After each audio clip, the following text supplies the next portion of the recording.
This video is brought to you by Ajaib Sekuritas. Bank digital datang dengan radikal, brutal, bergaung dengan frontal seperti musik metal, jadi terkenal, lalu terpental. Hai, di video ini saya akan coba menjelaskan topik mengenai fenomena bank digital di Indonesia. Kita akan melihat merek-merek terkenal dari aplikasi bank digital yang semakin ramai, berkeliaran di antara sesaknya sistem pembayaran di Indonesia. Saya akan menunjukkan jenis-jenis bank digital, peta persaingannya dengan bank konvensional yang tidak tinggal diam begitu saja, dan tentu saja alasan mengapa bank digital akan terjungkal, lalu terpental. Mari kita mulai.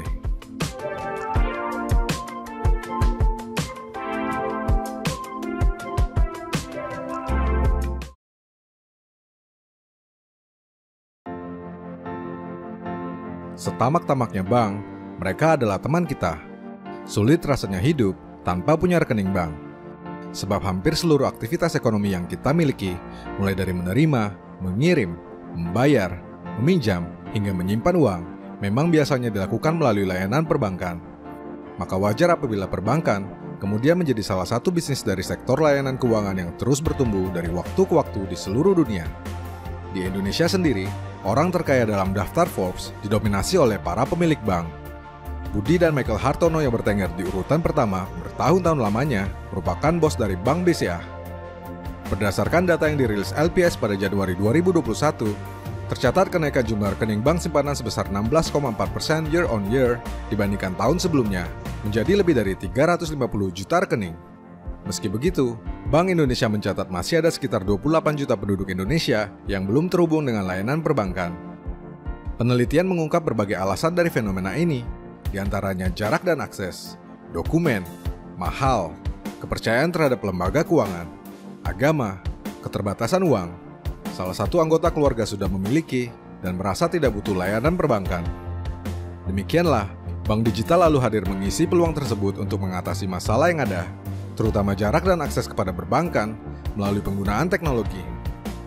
Pandemi yang mengakselerasi disrupsi teknologi lantas jadi pintu masuk untuk memperkenalkan layanan bank digital 100% online yang digadang-gadang jadi pilihan di masa depan.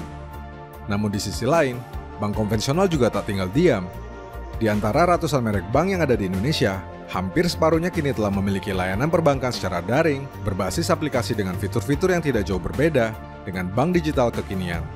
Lalu apa bedanya dengan bank digital? Secara prinsip penggunaan, nyaris tidak ada bedanya. Yang dapat kita saksikan secara mencolok adalah berbagai promo yang diberikan, event launching yang menggelegar, iklan-iklannya yang banyak, serta jargon-jargon menarik yang digunakannya.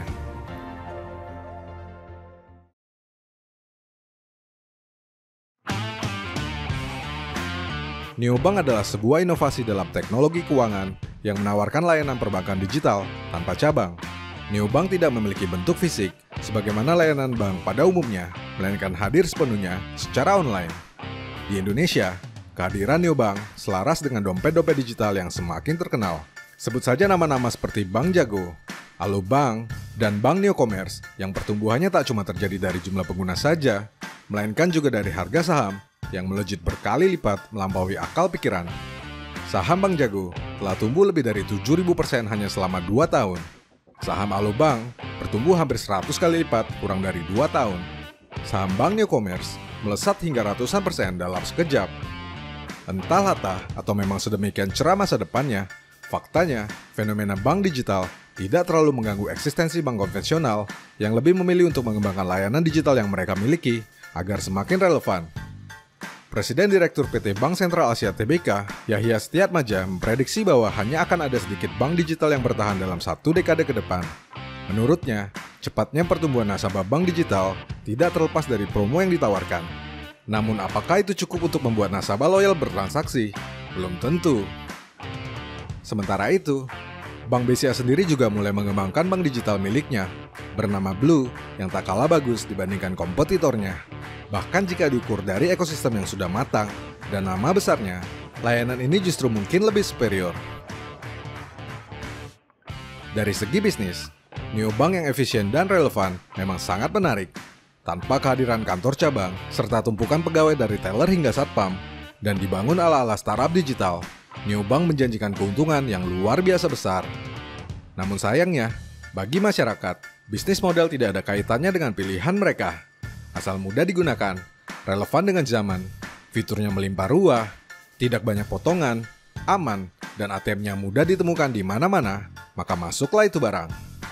Perkara promo menggelegar, bunga deposito tinggi dengan berbagai syarat ketentuan berlaku, cashback yang semakin irit, semua itu akan melempem dengan sendirinya seiring waktu berjalan. Di banyak negara lainnya, neobank terbukti bertumbuh pada angka-angka yang stagnan. Di Indonesia sendiri, kehadiran KRIS sebagai standar baru pembayaran telah membuat dompet digital semakin tidak relevan dan ditinggalkan. Tentu saja, ini tidak ada bedanya dengan bank digital yang setali 3 uang. Sejauh ini, tidak ada fitur yang tersedia di bank digital yang tidak tersedia di bank konvensional.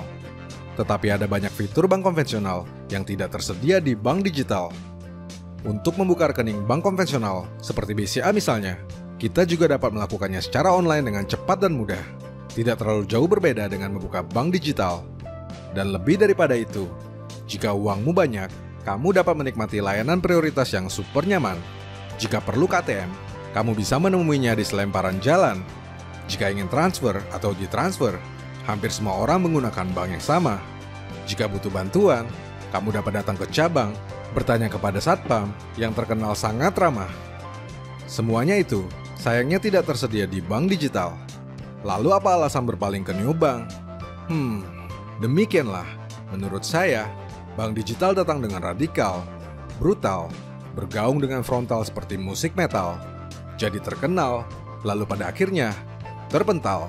So, jika tiba pada urusan memiliki sahamnya, maka saya lebih memilih BBCA yang konsisten pertumbuhannya, atau BJBR dan BJTM yang konsisten dengan dividen jumbonya. BBCA sendiri adalah salah satu emiten dengan porsi terbesar yang ada di portofolio investasi saya. Dan untuk membeli saham, saya menggunakan Ajaib Sekuritas. Ajaib Sekuritas ingin terus mengajak generasi muda Indonesia untuk melek finansial sedini mungkin, dengan mulai investasi dan dapat menyemangati orang di sekitar untuk dapat membentuk generasi investor yang cerdas ke depannya. Ajak 3 teman sampai dengan deposit RDN pertama kali tanpa minimum deposit dan dapatkan hadiah saldo buying power Rp150.000 maksimal 3 kali dan dapatkan hadiah ekstra saldo buying power Rp1 juta untuk top 5 investor Ajaib Sekuritas yang berhasil minimal mengajak 20 teman sampai dengan deposit RDN pertama kali. Daftar di Ajaib Sekuritas sekarang, download dan install aplikasinya. Jangan lupa, gunakan kode Ajaib Rianto untuk mendapatkan hadiah saham. Saya, Rianto Astono,